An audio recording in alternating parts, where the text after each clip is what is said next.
Good morning. Good morning sir. Good morning sir. सबसे पहले तो सभी लोगों को कल के बहुत सारे विशेष के लिए ढेर बहुत बहुत धन्यवाद आप सभी लोगों का। कल गुरु पूर्णिमा के दिन आप लोगों ने वाकई इस दिन को मेरे लिए बहुत स्पेशल बना दिया। इतने सारे विशेष आए, मतलब अ, बहुत अच्छा लगा। So thank you so much. I don't know whether I do deserve for this much विशेष और नॉट, बट ठीक है। तो इसके लिए आप लोगों का विशेष तौर पे बहुत बहुत धन्यवाद। आज के सेशन में हम लोग करंट अफेयर्स करेंगे और उसके पश्चात जो हम लोगों ने एक ट्रांसलेशन प्रोजेक्ट रखा था पिछले वीक में, है ना, एक बजट से, यूनियन बजट से रिलेटेड एक ट्रांसलेशन प्रोजेक्ट था जिसे हमें कल एक्चुअली करना था, बट कल कुछ व्यक्तिगत कारणों की वजह से मैं नहीं जुड़ पाया था, मतलब नहीं मैं सेशन कर पाया था। तो आज हम लोग उसको, आज के इस सेशन में उसको हम लोग सॉल्व करेंगे, सॉल्व करके देखेंगे। आप में से कुछ लोगों ने मुझे सॉल्यूशन दिया है, कुछ ही लोगों ने दिया है, सब लोगों ने दिया नहीं है। तो शर्त तो ये थी कि जो लोग सॉल्यूशन देंगे उन्हीं लोगों के साथ सेशन होगा ही, पर इस बार मैं ओपन सेशन कर ले रहा हूँ। पर अगली बार से ऐसा नहीं होगा। अगली बार से अगर मैं कुछ लंबा प्रोजेक्ट दे रहा हूँ तो उसका डिस्कशन केवल उन्हीं लोगों के साथ में होगा जिन लोगों ने उसको किया है सॉल्व, क्योंकि तभी वो करने में मतलब फ्रूटफुल भी होगा। जिसने किया नहीं वो चुपचाप बैठ कर कैसे सुनता रहेगा, वो तो यूट्यूब पे भी सुन लेगा, है ना। तो लाइव का सेशन का मतलब ये है कि हम 1 to 1 एक दूसरे के साथ में इंटरेक्शन कर सकें। ठीक है। इससे पहले कि, अच्छा चलिए ठीक है। सो हम सबसे पहले आज का अपना करंट अफेयर सेशन कर लेते हैं, फिर उसके बाद बाकी हम लोग आगे धीरे धीरे बढ़ेंगे। मैं उम्मीद कर रहा हूं कि आप लोगों को मेरी करंट अफेयर की स्क्रीन दिख रही होगी। ठीक है, बहुत बढ़िया। चलिए, सो पहला जो हमारा करंट अफेयर है आज, वह housing and urban affairs ministry से संबंधित है। Housing and urban affairs ministry मतलब आवास और शहरी मामलों के मंत्रालय, जिसको हम लोग शॉर्ट फॉर्म में महुआ बोलते हैं, MOHUA। इन्होंने उत्कृष्टता की ओर बढ़ते कदम, ठीक है, इस नाम से एक इवेंट ऑर्गेनाइज किया है, ठीक है ना। और इस इवेंट का जो थीम है, उपलब्धियों का जश्न और प्रेरक उत्कृष्टता। देखिए इसमें लिखा हुआ है honours praise and spark award winners under PM SVA निधि, ठीक है। तो ये कब किया गया? 18 जुलाई 2024 को किया गया। Ministry of housing and urban affairs ने ऑर्गेनाइज किया उत्कृष्टता की ओर बढ़ते कदम, celebrating achievements inspiring excellence. Celebrating achievement मतलब उपलब्धियों का जश्न, और साथ में इंस्पायरिंग एक्सीलेंस मतलब प्रेरित करने वाली जो उत्कृष्टता है उसका, मतलब प्रेरक उत्कृष्टता ऐसे बोल सकते हैं, इसका आयोजन किया है। ठीक है। सो ये कार्यक्रम 2023-24 की जो उत्कृष्ट उपलब्धियां हैं, इनको मनाने हेतु केंद्रीय मंत्रालयों, राज्य सरकारों, है ना, और आप देख पाएंगे शहरी स्थानीय निकायों, जिनको विल भी कह रहे हैं, अर्बन लोकल बॉडीज, और साथ साथ में जो लेंडिंग इंस्टीट्यूशंस हैं, मतलब जो ऋण प्रदाय संस्थाएं हैं, ऋण देने वाली ऋण प्रदाता संस्थाएं हैं, तो इन सभी लोगों के लिए इस तरह का ये बढ़िया तरीके से कार्यक्रम ऑर्गेनाइज किया गया है। तो हम लोग जल्दी से देख लेते हैं। आज चूंकि 2 दिन के करंट अफेयर्स हमें कवर करना है, इसलिए हम लोग केवल हेडलाइंस और मिनिस्ट्री या जो भी उसके नीचे एक इंपॉर्टेंट ये होगा उसके बारे में हम देखते हुए आगे बढ़ चलेंगे, ठीक है ना। जो इंपॉर्टेंट हमारे एग्जाम के दृष्टिकोण से है कि किस तरह के करंट अफेयर्स से क्वेश्चंस बन सकते हैं, तो यहाँ पे जो क्वेश्चंस बन सकता है, महुआ से रिलेटेड कौन है इसके केंद्रीय मंत्री, तो इसके केंद्रीय मंत्री मनोहर लाल खट्टर जी हैं, करनाल हरियाणा से आते हैं। तोखन साहू जी छत्तीसगढ़ के एकमात्र राज्य मंत्री, वे जो है इसके राज्य मंत्री हैं। मनाया कब गया? 18 जुलाई को मनाया गया, महुआ ने ऑर्गेनाइज किया। ठीक है, बहुत बढ़िया। आगे बढ़ते हैं। NCORD, अब ये NCORD से रिलेटेड खबर आ गई। अब ये NCORD क्या है? Narco coordination centre. Narco coordination centre, आप इसको नार्को समन्वय केंद्र बोल सकते हैं। इसकी 7वीं सर्वोच्च स्तरीय मतलब हाई लेवल की जो है मीटिंग की गई है, अपेक्स लेवल की, माफ कीजिएगा, अपेक्स, है ना। जब वर्ड अपेक्स, जब हाई लेवल मीटिंग आएगा तो हम बोलेंगे उच्च स्तरीय मीटिंग, और जब अपेक्स लेवल मीटिंग आएगी तो हम क्या बोलेंगे? सर्वोच्च स्तरीय मीटिंग। तो ये सबसे मतलब शीर्ष स्तरीय मीटिंग भी बोल सकते हैं, मतलब शीर्ष स्तरीय मीटिंग, अपेक्स मतलब शीर्ष भी होता है, तो शीर्ष स्तरीय जो है ये मीटिंग की गई है। और इसकी अध्यक्षता किसने की है? केंद्रीय मंत्री माफ कीजिएगा, केंद्रीय मंत्री गृह मंत्री अमित शाह जी ने इसकी अध्यक्षता करी। ये जो मीटिंग की गई नार्को के लिए, ठीक है। Narco control bureau, narcotics control bureau, NCB, ठीक है, भारत सरकार का मिनिस्ट्री ऑफ होम अफेयर्स के अंतर्गत आने वाली एक संस्था है जो भारत में जो नार्कोटिक्स ड्रग्स हैं, है ना, उनके परिचालन के ऊपर कंट्रोल करने के लिए, ठीक है, उसे उसके ऊपर रोकथाम लगाने के लिए, कंट्रोल से ज्यादा रोकथाम कहना उचित होगा, तो रोकथाम लगाने के लिए इसे बनाया गया है नार्कोटिक्स कंट्रोल ब्यूरो, ठीक है। तो इस यहाँ पे ये बढ़िया तरीके से जो है कोऑर्डिनेशन मीटिंग ऑर्गेनाइज किया गया है, ठीक है। नशा मुक्त भारत जो अभियान है, एक तरीके से इस अभियान को बढ़ाने के लिए भारत सरकार का जो नशा मुक्त अभियान है उसके लिए इस तरह की मीटिंग को ऑर्गेनाइज किया गया है ताकि हम लोग नशा मुक्त हो सके, ठीक है। मानस एक क्या है, राष्ट्रीय नारकोटिक्स हेल्पलाइन है जिसको हम मानस कहते हैं। ये बहुत ज्यादा मतलब हमें याद रखने वाली चीज है। एक इसके लिए नारकोटिक्स प्रोहिबिशन यानी कि नारकोटिक्स की रोकथाम के लिए है, और इसका जो नंबर है मानस का वह 1933 पे हम लोग कॉल करके इस तरह की सूचना दे सकते हैं। 24/7 ये अवेलेबल है, इसका वेब पोर्टल भी है। और इस तरीके से नारकोटिक्स कंट्रोल ब्यूरो के बारे में अगर हम लोग देखें, एक बार आप लोग इसको पढ़ भी लीजिएगा, तो इसके महानिदेशक यानी डायरेक्टर जनरल सत्यनारायण प्रधान जी हैं, नई दिल्ली में मुख्यालय है। 1986 ईस्वी में इसका गठन किया गया था। बहुत बढ़िया, आगे हम चलते हैं। जी किशन रेड्डी जी जो है आंध्र प्रदेश से आते हैं, इन्होंने एनएलएफसी को लॉन्च किया, ठीक है। काहे लिए लॉन्च किया इन्होंने? भूषण वेब पोर्टल और भूस्खलन मोबाइल ऐप जो है एनएचएफसी का उद्घाटन करके, ये दो चीजें, भूषण वेब पोर्टल और साथ में जो है अगर आप देखेंगे भूस्खलन मोबाइल ऐप, इसे ये लॉन्च किया। जी किशन रेड्डी जी है गंगापुरम से केंद्रीय मंत्री हैं और वर्तमान में ministry of coal and ministry of mines, ठीक है, मतलब कोयला मंत्रालय और खान मंत्रालय के वैज्ञानिकों के भूवैज्ञानिक सर्वेक्षण में ये जो राष्ट्रीय भूस्खलन पूर्वानुमान केंद्र, राष्ट्रीय नेशनल लैंडस्लाइड भूस्खलन फोरकास्टिंग पूर्वानुमान सेंटर केंद्र, फोरकास्टिंग शब्द के लिए आप लोग पूर्वानुमान शब्द लिख लीजिएगा। कई बार फोरकास्ट हम लोग बहुत सुनते हैं ना, इसका हिंदी झट से दिमाग में आता नहीं है। फोरकास्टिंग मतलब पूर्वानुमान हो गया, ठीक है। जियोलॉजिकल सर्वे ऑफ इंडिया, हमारे विजय जी अगर जुड़े हुए हैं तो उनका ये डिपार्टमेंट है, उसके Dharitri campus salt lake city Kolkata में ये एनएलएफसी सेंटर का उद्घाटन किया गया। एनएलएफसी सेंटर का उद्घाटन किया गया नेशनल लैंडस्लाइड फोरकास्टिंग सेंटर का, ठीक है। और साथ ही दो ऐप भी लॉन्च किए गए जिसमें भूषण वेब पोर्टल है और साथ में भूस्खलन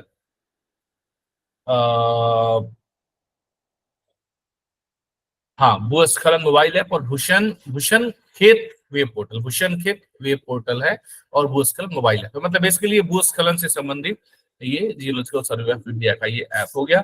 एनएलएफसी के बारे में यहाँ पूरी जानकारी है, देख लीजिएगा। About web portal and app, disaster risk reduction के लिए वेब पोर्टल बनाया गया है, ठीक है, जिसका नाम है भूस्खलन मोबाइल ऐप, जिससे कि आपको पता लग जाएगा कि भाई क्या भूस्खलन होने वाला है, तो आप जो है उसके अकॉर्डिंगली अपना एक्शन ले सकते हैं। डीजी जो है जीएसआई के वर्तमान में वे जनार्दन प्रसाद हैं। 1851 में इसकी स्थापना की गई थी। और ये कैसे मतलब कहाँ से ये आया था? तो ये coal exploration to mapping geological structures, मतलब भूवैज्ञानिक जो संरचनाएं हैं और महत्वपूर्ण खनिज हैं, है ना, तो उनसे संबंधित कार्यों के लिए इसकी स्थापना की गई थी। और अगर देखेंगे तो जो भी महत्वपूर्ण खनिज की खोज है उसका कार्यक्रम जो है निरंतर चल रहा है, और 2023 में 127 खनिज की खोज हुई, 2024 में 196 हो गया। मिनिस्ट्री ऑफ माइंस के अंतर्गत जीएसआई आने वाला एक डिपार्टमेंट है। लखनऊ, जयपुर, नागपुर, हैदराबाद, शिलोंग, कोलकाता में इसके रीजनल ऑफिसेस हैं, कोलकाता वेस्ट बंगाल में इसका हेड ऑफिस है। BIS हम आ गए, भारतीय मानक ब्यूरो के साथ में आ गए, और यहाँ पे साइन हो गया MOU यानी कि मेमोरेंडम ऑफ अंडरस्टैंडिंग, ये साइन हो गया, जिसको कि हम लोग हिंदी में क्या कहते हैं, झट से मुझे बताइए। मेमोरेंडम ऑफ अंडरस्टैंडिंग को हिंदी में क्या कहेंगे? बहुत आता है, मेमोरेंडम ऑफ अंडरस्टैंडिंग को हिंदी में क्या कहेंगे? समझौता ज्ञापन। इसको हम कहते हैं हिंदी में समझौता ज्ञापन। बिल्कुल सही है शीला जी, समझौता ज्ञापन हम कहते हैं। तो समझौता ज्ञापन जो है ये हस्ताक्षरित किया गया है किस किसके बीच में? आईआईएससी बेंगलोर। आईआईएससी बेंगलोर क्या है? भारतीय विज्ञान संस्थान, बहुत ही मानी जानी मानी संस्था है विज्ञान के पठन पाठन एवं विज्ञान में मतलब साइंस रिसर्च एंड इनोवेशंस इत्यादि के लिए बहुत मानी जानी संस्था है। और साथ ही बहुत ही रिनोन कॉलेज भी है आईआईएससी। यहाँ से पढ़ना, जो बच्चे विज्ञान विषय में रुचि रखते हैं उनके लिए यहाँ से पढ़ना अपने आप में एक बहुत सम्मानजनक बात मानी जाती है। यह बेंगलोर में स्थित है। तो बीआईएस जो है यानी कि भारतीय मानक ब्यूरो और आईआईएससी बेंगलोर ने जो है मानकीकरण के लिए, स्टैंडर्डाइजेशन के लिए ये एमओयू साइन किया है 9 जुलाई 2024 को। इसको पढ़ लीजिएगा, किस बारे में है ये? भारतीय मानक ब्यूरो के बारे में हम जानकारी ले लेते हैं। ये भारत में किसी भी तरीके के मानक निर्धारित करने की एक बॉडी है। अच्छा, ऐसा हम लोगों को कई बार लगता है जब हम भारतीय मानक ब्यूरो या मानक की बात देखते हैं या फिर हम आईएसआई मार्क्स इत्यादि देखते हैं तो हमें लगता है कि मानक केवल प्रोडक्ट के लिए होता है। पर मैं आप लोगों को बता दूं, मुझे भी ये बात पहले पता नहीं थी, लेकिन अभी कुछ दिन पहले भारतीय मानक ब्यूरो के जो हमारे यहाँ के स्थानीय शाखा के जो निदेशक हैं उनसे ऐसे मतलब मिलने और एक बातचीत का मौका मिला, तो उसमें मुझे पता लगा कि मानक जो है केवल प्रोडक्ट के ऊपर निर्धारित नहीं किए जाते हैं, जबकि मानक जो है वे हर एक मतलब सर्विस सेक्टर के ऊपर भी एक मानक है ना? मतलब आप स्कूल कैसे चला रहे हैं इसके लिए भी एक मानक है, आप कोचिंग कैसे चला रहे हैं इसके लिए भी एक मानक है। तो एक एक सेक्टर के लिए, हर एक सेक्टर के लिए मानक निर्धारित किया गया है। अलग अलग मानकों के लिए अलग अलग, जैसे प्रोडक्ट की आईएसआई है तो ऐसे अलग अलग जो है मानक निर्धारित किए गए। जैसे आप सोना खरीदने जाते हैं तो क्या बोलते हैं? ये हॉलमार्क होना चाहिए, तो भी क्या है? एक तरीके से मानक है। तो इस तरीके से हर एक चीज के लिए मानक सेट किया जाता है। इस मानक को सेट करने की जो जिम्मेदारी है भारत में, वह भारतीय मानक ब्यूरो यानी कि ब्यूरो ऑफ इंडियन स्टैंडर्ड्स के ऊपर है। तो ये बहुत महत्वपूर्ण डिपार्टमेंट है जिसके बारे में जानना हम सब लोगों के लिए बहुत ही आवश्यक है। प्रमोद कुमार तिवारी जी जो है ये वर्तमान में इसके महानिदेशक हैं और यह जो है नेशनल स्टैंडर्ड बॉडी है ना? मतलब भारत का राष्ट्रीय मानक निकाय बता दिया। इसकी स्थापना कब हुई? तो इसकी स्थापना तो खैर पहले से ही है, लेकिन अभी हाल फिलहाल में बीआईएस एक्ट 2016 के तहत ये चल रहा है। ठीक है, आगे बढ़ते हैं। अब हम आते हैं डीओटी के ऊपर। अब ये डीओटी क्या है? ये डीओटी है डिपार्टमेंट ऑफ टेली कम्युनिकेशन। तो बहुत सारे शॉर्ट फॉर्म हमको यहाँ से देखने को मिल रहे हैं। दूरसंचार विभाग, तो इन्होंने क्या किया दूरसंचार विभाग ने? तो इन्होंने जो है ये एनटीआई, पीआरआईटी, एनआईसीएफ और डब्ल्यूएमटीडीसी ये सब जो है एनसीए में मर्ज हो गए हैं। एनसीए मतलब नेशनल कम्युनिकेशन अकादमी, राष्ट्रीय संचार अकादमी में एनटीआईपीआरआईटी मतलब देखिए फुल फॉर्म इसका क्या होगा? National telecommunication institute for Delhi for policy research innovation training. ये NICF New Delhi Delhi based national institute of communication finances और साथ ही में wireless monitoring and training and development centre. तो इन सबको हम लोगों ने एनसीए में मर्ज कर दिया है। देख लीजिएगा, एनसीए मतलब नेशनल कम्युनिकेशन एकेडमी अब एक ही रहेगी, इसमें सब ये एनसीए में रहेंगे। इसका गाजियाबाद में एक कैंपस है और गीथोरनी में 2 कैंपस हैं। गीथोरनी कहाँ है? मैं पहली बार ही सुन रहा हूँ। गीथोरनी कहाँ है? आप लोगों को पता है क्या गीथोरनी कहाँ है? गीथोरनी, ऊपर में तो न्यू दिल्ली लिखा ये था जगह का बगल नाम मैं में। पहली बार सुन रहा हूँ। नई दिल्ली में ऊपर वाले मतलब लाइन में लिखा था वहां पे। सर घितोरनी जो है मेट्रो के हिसाब से ग्रीन लाइन पर है, दिल्ली में ही है, मुंडका के पास में ओके ओके, अच्छा मैं पहली बार एक घितोरनी का नाम सुन रहा हूँ। बहुत अच्छी बात है, बहुत अच्छी नई चीज, एक नई जगह का नाम जानने का मौका मिला मुझे, तो ये बहुत बढ़िया है। तो यहाँ पे है तो इसे मर्ज कर दिया गया है। बाकी इससे आप लोग पढ़ लीजिएगा। आरबीआई जो है पढ़ लेंगे ना आप लोग, या लाइन बाय लाइन पढ़ के सुनाऊं? नो सर, पढ़ लेंगे। है ना? देखिए आप लोगों के पास हैंडी है ना, आप लोग इसको पढ़ लीजिएगा। पढ़ने से क्या है, काफी सारी जानकारी मिल जाती है ना? बहुत महत्वपूर्ण हो जाता है। सर वो आगे नारकोटिक्स वाला जो था ना, हाँ तो जी, उसमें भारत सरकार ने लक्ष्य रखा है कि 247 तक मतलब नशा मुक्त हमको करना है। वो नशा लाइन मुक्त छूट भारत, गई थी जी। बिल्कुल 2047 तक हमें नशा मुक्त भारत बनाना है। 2047 तक हमें एक विकसित देश बनाने का भी लक्ष्य है। भारत सरकार के लक्ष्य बहुत बड़े बड़े हैं और हम सब उस लक्ष्य को प्राप्त करने में हम सब उसके साथ सिपाही हैं। हमें इसमें अपना सहयोग पूरी तरीके से देना है। ठीक है, RBI sets up committee to review fee structure. ठीक है, तो अभी आरबीआई ने क्या किया? तो इन्होंने जो है जो व्हाइट लेवल एटीएम का मतलब क्या होता है? व्हाइट लेवल एटीएम से आप लोग क्या समझते हैं? कोई मुझे बताएगा व्हाइट लेवल एटीएम क्या होता है? सर तो white white level level ATM ATM, हाँ बताइए चिल्लाइए। जैसे कि जैसे टाटा है वो ऑपरेट करते हैं, जो कंपनीज हैं वो आरबीआई से मतलब परमिशन लेके और अपने एटीएम स्थापित करती हैं, तो उसे व्हाइट लेवल। हाँ बिल्कुल आप सही कह रही हैं, ये है एक एस्पेक्ट। और दूसरा एस्पेक्ट ये है कि जो एटीएम्स है ना, एटीएम्स मतलब ये सब कुछ जो है, ये जो सिस्टम है वो मतलब जो सिस्टम है वो सेंट्रली डेवलप हुआ है। उसके ऊपर ब्रांड अलग अलग लग गए, जैसे स्टेट बैंक हो गया, है ना, ये पंजाब नेशनल बैंक हो गया, ये तो अंदर का जो पूरा सिस्टम है वो एक ही है, लेकिन बाहर में ब्रांडिंग अलग अलग मतलब बैंकों, क्योंकि अंदर जैसे आप किसी भी एटीएम के अंतर्गत जाएंगे तो सारे प्रोटोकॉल्स या मशीन को चलाने की प्रविधि जो है और जो भी चीजें हैं वो as per the rules and regulations of RBI ही वो पूरा सेट रहता है ना। तो वो पूरा अंदर का सिस्टम सारे एटीएम्स का एक तरीके का है, बस उसका जो ब्रांडिंग है, मतलब डिस्प्ले जो है, कहीं पीएनबी हो गया, कहीं एसबीआई हो गया, कहीं बीओआई, कहीं कहीं बैंक ऑफ बड़ौदा, ऐसे ऐसे करके अलग अलग हो गया।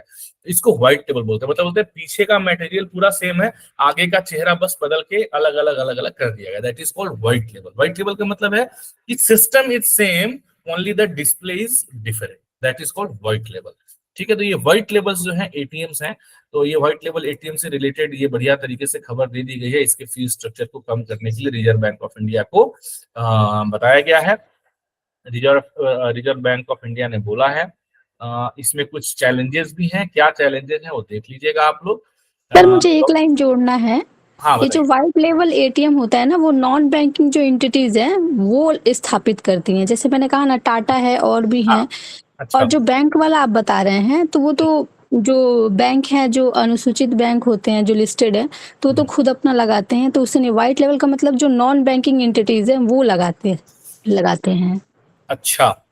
उनके द्वारा ऑपरेट किया जाता है सारा। अच्छा ठीक है, तो ये मतलब मैंने आपको एक जनरल व्हाइट लेवल का जो कॉन्सेप्ट बताया वो यही कॉन्सेप्ट होता है कि व्हाइट लेवल का मतलब होता है कि जो बैक एंड होता है वो पूरा सेम होता है, ओनली फ्रंट एंड जो है वो चेंज हो जाता है। That is called white level, एक जनरल कॉन्सेप्ट है। अगर शीला जी स्पेसिफिकली इस बारे में कह रही हैं तो आप लोग भी इसे देख लीजिएगा। मुझे स्पेसिफिकली इस बारे में नहीं है जानकारी, पर अगर ऐसा है तो ठीक है। Non banking finance companies NBFC के लिए हो सकता है कि ये हो। ठीक है, तो अब हम देख लेते हैं रिजर्व बैंक ऑफ इंडिया के बारे में। 1 अप्रैल 1935 को इसकी स्थापना की गई रिजर्व बैंक ऑफ इंडिया को। और कौन से एक्ट के तहत स्थापना की गई? तो reserve bank of India act 1934। ठीक है, और इसके बाद में इसे जो है 1949 में जब राष्ट्रीयकरण हुआ तो आरबीआई पूरी तरीके से भारत सरकार के स्वामित्व में यह कंपनी, मतलब यह बैंक जो है पूरी तरीके से आ गया। वर्तमान में शक्तिकांत दास जी इसके गवर्नर हैं, और इसके डिप्यूटी गवर्नर जो है माइकल देवव्रत पात्रा, राजेश्वर राव जी और रविशंकर और स्वामीनाथन जी हैं। मुंबई महाराष्ट्र में इसका हेडक्वार्टर है। अर्का फिनकॉर्प और सेंट्रल बैंक ऑफ इंडिया ने एक को लेंडिंग पार्टनरशिप शुरू की है एमएसएमई लोन्स देने के लिए। एमएसएमई का फुल फॉर्म क्या होता है? Micro small and medium enterprises. तो ये ऐसे उद्यम होते हैं छोटे छोटे जो प्रत्येक व्यक्ति अपने स्तर पे शुरू करता है। उसके लिए अगर किसी भी तरह का किसी भी तरह के ऋण की आवश्यकता है तो वह ऋण बैंकों के द्वारा, एनबीएफसी इत्यादि के द्वारा दिया जाता है। तो आर्का फिनकैप लिमिटेड एक एनबीएफसी है। एनबीएफसी की बात हो रही थी। एनबीएफसी मतलब ऐसी फाइनेंशियल कंपनियां जो बैंकिंग में नहीं है। बैंकिंग का मतलब पैसा जमा करना, पैसा देना, फिक्स डिपॉजिट इत्यादि में नहीं है ना। और केवल उनका काम क्या होता है? लोन प्रोवाइड करना और बाकी जो फाइनेंशियल प्रोडक्ट्स हैं वो उसको प्रोवाइड करते हैं। ये ऐसी कंपनियों को हम लोग क्या कहते हैं? एनबीएफसी कंपनियां कहते हैं। एनबीएफसी कंपनियां भी रिजर्व बैंक ऑफ इंडिया के द्वारा ही गवर्न होती हैं। तो ये हो गया। तो इन लोगों ने सीबीआई यानी कि सेंट्रल बैंक ऑफ इंडिया के साथ मिलकर के एक बढ़िया तरीके से आपस में एमएसएमई के लिए लोन देने के लिए ये आपस में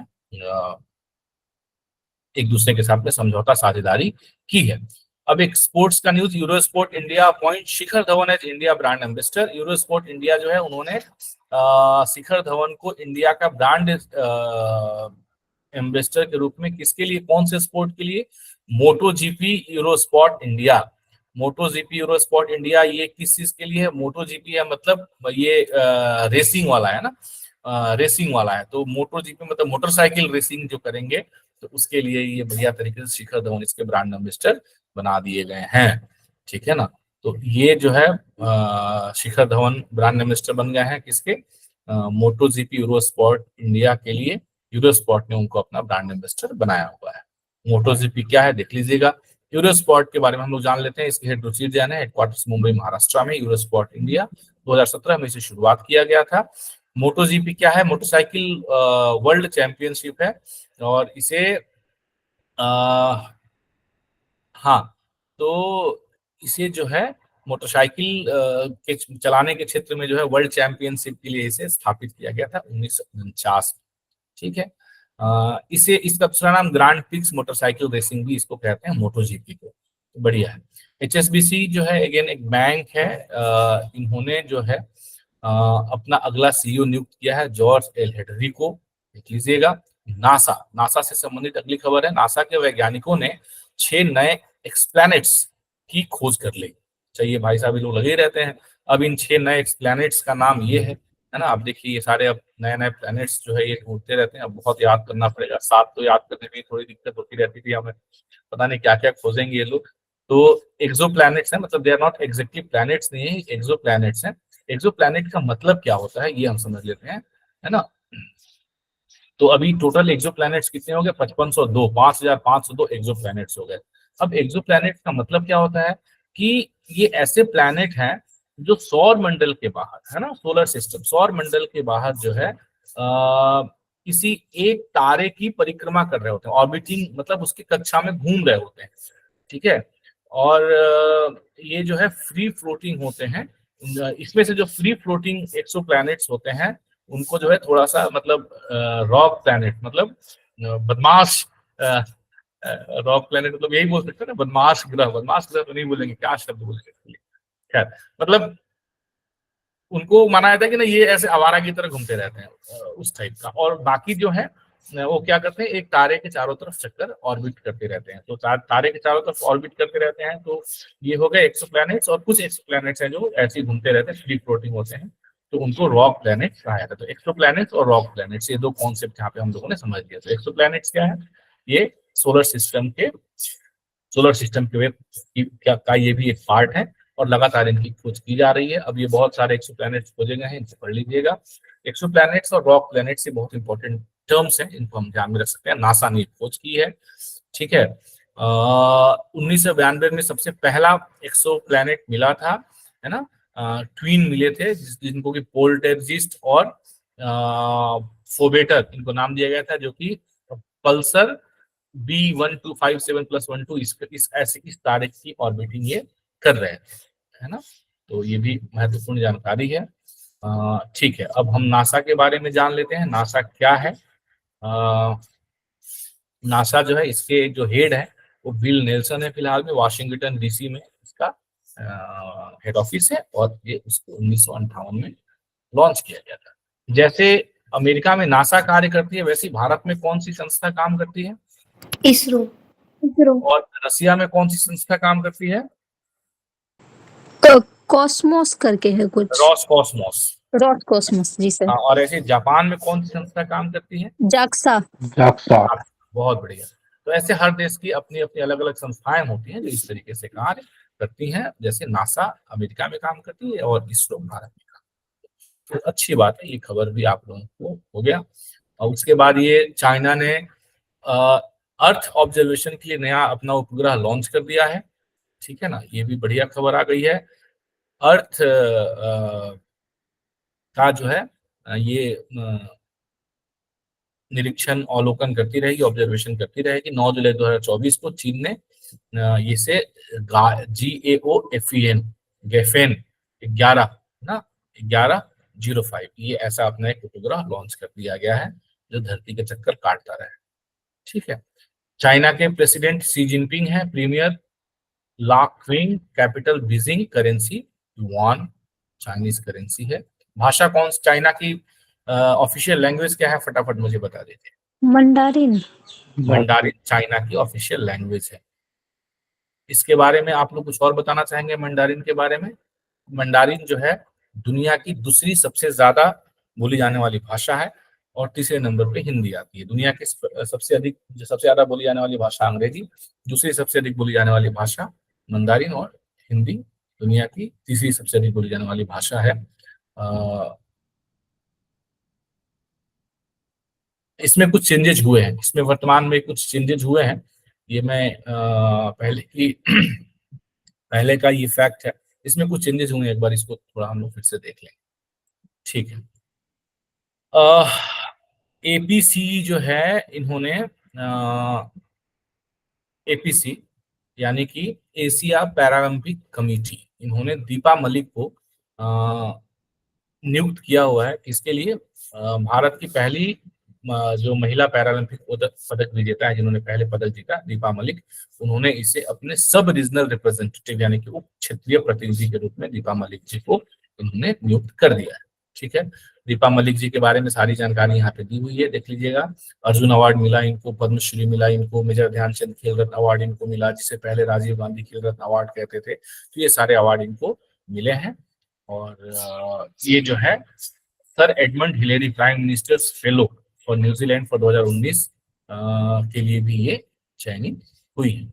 ठीक है, तो दीपा मलिक जो है ये पैरालंपिक गेम्स किसके लिए होते हैं? वे लोग जो फिजिकली डिसेबल्ड या चैलेंज्ड जिनको हम कहते हैं, शारीरिक रूप से मतलब इनको बोलते हैं शारीरिक रूप से अक्षम भी बोल सकते हैं, इनके लिए एक शब्द आता है स्पेशली एबल्ड, दिव्यांग, इनको बोलते हैं दिव्यांग जन। स्पेशली एबल्ड मतलब दिव्यांग जन के लिए एक शब्द आता है। तो उन लोगों के लिए जो प्रतियोगिताएं होती हैं उसमें जो है ये बढ़िया तरीके से इनको अभी उप क्षेत्रीय प्रतिनिधि बना दिया गया है। ठीक है, उसके बाद में ये भाई साहब जो है इनका निधन हो गया है। कौन है? कम्युनिस्ट वियतनाम के पूर्व राष्ट्रपति और कम्युनिस्ट पार्टी के प्रमुख गुएन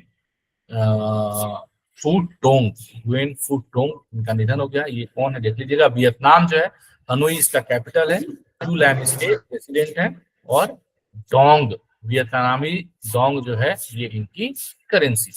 ठीक है, इसके अतिरिक्त चेस से संबंधित एक न्यूज आ गई है। वर्ल्ड चेस डे 2024 जुलाई 20, ये शीला जी बताएंगी। परसों था, तो इंटरनेशनल चेस डे जो है जुलाई 20 को माना जाता है। ये हर साल मनाया जाता है। और जो है क्यों मनाया जाता है? फाउंडेशन डे ऑफ फीडे यानी कि फेडरेशन ऑफ इंटरनेशनल, अब ये है डीस एकेज, मतलब chess international chess federation basically. इसकी स्थापना की गई थी 20 जुलाई 1924 को पेरिस फ्रांस में। उस डे को कमेमोरेट करने के लिए हम लोग world chess day 2024 world chess day हर साल 20 जुलाई को मनाते हैं। इस बार हमने मनाया हुआ है। ठीक है, कब से मनाया जाता है? 1966 से मनाया जाता है। और एस्टेब्लिश कब हुआ था? 1924 में एस्टेब्लिश हुआ था फीडे का। ठीक है ना, तो ये सब आप लोग देख लीजिएगा। अभी वर्तमान में प्रेसिडेंट कौन है? आर्काडी व्लादिमीरोविच डोकोरोविच, ये बेचारे हमारे रशियन हैं जो है, ये आर्काडी व्लादिमीरोविच डोकोविच, ऐसे नाम प्रोनाउंस करते होंगे। ये है इसके फीडे के प्रेसिडेंट है। स्विट्जरलैंड लॉजेन में इसका हेडक्वार्टर्स है। और इसका मोटो क्या है? We are one family. Gujarat के चीफ मिनिस्टर भूपेंद्र पटेल साहब ने श्रमिक बसेरा, है ना, ये योजना लॉन्च की है। तो ये श्रमिक बसेरा योजना लॉन्च की गई है, जिसमें कि 15,000 जो कंस्ट्रक्शन वर्कर्स हैं, यानी कि निर्माण श्रमिक, कंस्ट्रक्शन वर्कर्स मतलब निर्माण श्रमिक, तो 1500 निर्माण श्रमिकों को अस्थायी रूप से निवास प्रदान करने के लिए प्रतिदिन 5 रुपये के रेंट के हिसाब से, है ना, प्रतिदिन 5 रुपये उनको देना पड़ेगा। तो इसके हिसाब से उनको अस्थायी निवास प्रदान किया 15,000 निर्माण श्रमिकों को। ये कहाँ हुआ है? ये हुआ है, इतना बढ़िया काम किया गया है गुजरात के चीफ मिनिस्टर महोदय के द्वारा, जिनका नाम है श्री भूपेंद्र पटेल। ठीक है, 6 साल के बच्चों तक मुफ्त रहेगा और भोजन भी प्रदान किया जाएगा, मुफ्त स्वास्थ्य जांच इत्यादि सुविधाएं भी यहाँ पे रहेंगी। तो ये बहुत ही अच्छी स्कीम ऐसी हो सकती है। CCTV, water, kitchen, electricity, cloth circuit, मतलब सारी सुविधाएं भी हैं। निर्माण श्रमिक मतलब भी डिजर्व करते हैं इन सारी सुविधाओं को, है ना। 1500 करोड़ रुपया आएगा, 3 लाख कंस्ट्रक्शन वर्कर्स जो है अगले 3 साल में इससे लाभान्वित होंगे। भूपेंद्र रजनीकांत पटेल जी गुजरात के चीफ मिनिस्टर हैं, आचार्य देवव्रत जी गवर्नर हैं, और गांधीनगर गुजरात में इसकी राजधानी है, इसकी गुजरात की। रमा Ratan Mahal sloth bear sanctuary, Kutch desert sanctuary, ये 2 सेंचुरीज हैं गुजरात में, कच्छ और रतन महल स्लॉथ बियर सेंचुरी। ठीक है, उत्तर प्रदेश में क्या हुआ है? उत्तर प्रदेश में उपवन योजना और साथ में हेरिटेज ट्री अडॉप्शन, वाह, हेरिटेज ट्री अडॉप्शन, ये योजना जो है वहां पे लॉन्च की गई है। क्यों? कि ताकि जो है ग्रीन कवर को बढ़ाया जा सके। तो गवर्नमेंट ऑफ उत्तर प्रदेश ने 2 योजनाएं, उपवन योजना और साथ में हेरिटेज ट्री अडॉप्शन स्कीम, ये 2 योजनाएं लॉन्च की हैं। उपवन योजना क्यों? ग्राउंड वाटर लेवल बढ़ाने के लिए और क्लाइमेट पे जो इम्पैक्ट आ रहा है उसको कम करने के लिए हेरिटेज ट्री अडॉप्शन स्कीम बनाई गई है, ताकि 948 ऐसे जो हमारी हेरिटेज ट्रीज है, मतलब ऐसे वृक्ष जो हमारे देश के लिए विरासत वृक्ष का नाम जिनको दिया गया है और जो इंडेंजर्ड होते जा रहे हैं, जो खत्म होने हो सकते हैं, ऐसा खतरा लग रहा है, तो उन लोगों के लिए इसे जो 100 साल से पुराने हेरिटेज ट्रीज हैं, उन लोगों ऐसे वृक्षों को बचाने के लिए heritage tree adoption scheme launch किया गया है। तो इसमें क्या करना है? ठीक है, तो इसमें जो है उपवन योजना में बहुत सारे सैपलिंग्स जो है, मतलब सैपलिंग्स मतलब क्या होता है? पेड़ के पौधे, मतलब छोटे छोटे पेड़ के पौधे, वो दिए जा रहे हैं। सरकार के द्वारा बजट दिया गया 70 करोड़ रुपए का उपवन योजना के लिए, ये तो ठीक है। अच्छी योजना, मतलब इंटरेस्टिंग ये है जानने लायक, about heritage tree adoption scheme. ये तो आपका क्या है कि नए पेड़ लगाने की योजना है। कौन सी? उपवन योजना की आप लगाइए, उसके लिए आपको पैसे मिलेंगे, इंफ्रास्ट्रक्चर मिलेगा, है ना, और सरकार की तरफ से अनुदान मिलेगा, नगर पंचायत को मिलेगा, जो नगर पालिकाएं हैं उनको मिलेगा, म्यूनिसिपल कॉर्पोरेशंस को मिलेगा, मतलब नगर निगम को मिलेगा, इन सबको पैसे मिलेंगे। भाई आप लगाओ, पेड़ लगाओ, पेड़ लगाओ, पेड़ लगाओ, ठीक है, तो चल ही रहा है। ये अबाउट ट्री अडॉप्शन स्कीम। इसमें क्या है? 28 ऐसे प्रजातियां हैं वृक्षों की जो 100 साल से पुरानी हैं, उनको हेरिटेज ट्री, यानी कि उनको जो है हेरिटेज ट्री के नाम पे मतलब उनको विरासत वृक्ष का नाम दिया गया है ना। अब इसमें जो है 100 में ये कहाँ पे है? 12 जिलों में यूपी के ये हैं, जिसमें कि बनारस में, वाराणसी जिनको कहते हैं, 99 है, प्रयागराज में 53 है, हरदोई में 37 है, गाजीपुर में 35 और उन्नाव में 34। ये 100 वृक्ष हैं। तो इनको क्या करना है? इनको जो हेरिटेज ट्री जो है ये स्पिरिचुअल और फ्रीडम मूवमेंट से रिलेटेड है। जैसे हमारे मतलब ज्यादातर जो है पीपल हो गया, वट वृक्ष हो गया, ये सब है ना। इनको जो है द ओल्डेस्ट ट्री, अच्छा, इन हेरिटेज ट्री जो है विरासत वृक्षों की सूची में सबसे पुराना कौन सा है? ये है पारिजात या कल्पतरु इसको कहते हैं। ये उल्टा किला में, ये झूसी, मुझे लगता है गलत लिख दिया, झांसी होना चाहिए था शायद। झांसी के उल्टा किला में ये स्थित है, पारिजात का ये वृक्ष है, पारिजात के कल्पतरु से कहते हैं, और ये 700 साल पुराना है। तो कितनी बढ़िया खबर है, 700 साल पुराना वृक्ष, 700 साल पुराना। हाँ जी सर, ऐसा भी माना जाता है कि ये जो पेड़ है वो समुद्र मंथन के समय पे निकला था। पारिजात, जी सर। वाह, बहुत बढ़िया। तो देखिए कितनी बढ़िया बात बताई अभी मुस्कान जी ने। तो इस तरीके से ये हमारा आज का सेशन करंट अफेयर्स का है, जिसे हमने देखा। करंट अफेयर्स का हम जो ये मॉर्निंग में सेशन कर रहे हैं, इसमें हमें 2 फायदे हो रहे हैं। एक तो हम लोग फटाफट जो है करंट जो न्यूज बने हैं अलग अलग सेक्टर से, जो हमारे एग्जाम पॉइंट ऑफ व्यू से इंपॉर्टेंट है, नॉट की पॉलिटिकल एंड ऑल, वो हम देख पा रहे हैं। और साथ में हम लोग बहुत सारे नए नए शब्द को सीख रहे हैं। तो अनुवाद करने का हमारा जो ट्रांसलेशन IQ है वो भी बढ़ रहा है। कुछ दिन मैं कर रहा हूं ताकि आप लोग एक तरीके से समझ जाए कि क्या पैटर्न है। इसके बाद आप ही लोगों ने इस सेशन को करना है कंटिन्यूअस, मतलब ये भी और इसके बाद का सेशन। ठीक है, तो ये हमारा आज का बढ़िया तरीके से सेशन हो गया किस चीज का? तो करंट अफेयर्स का। ठीक है, चलिए।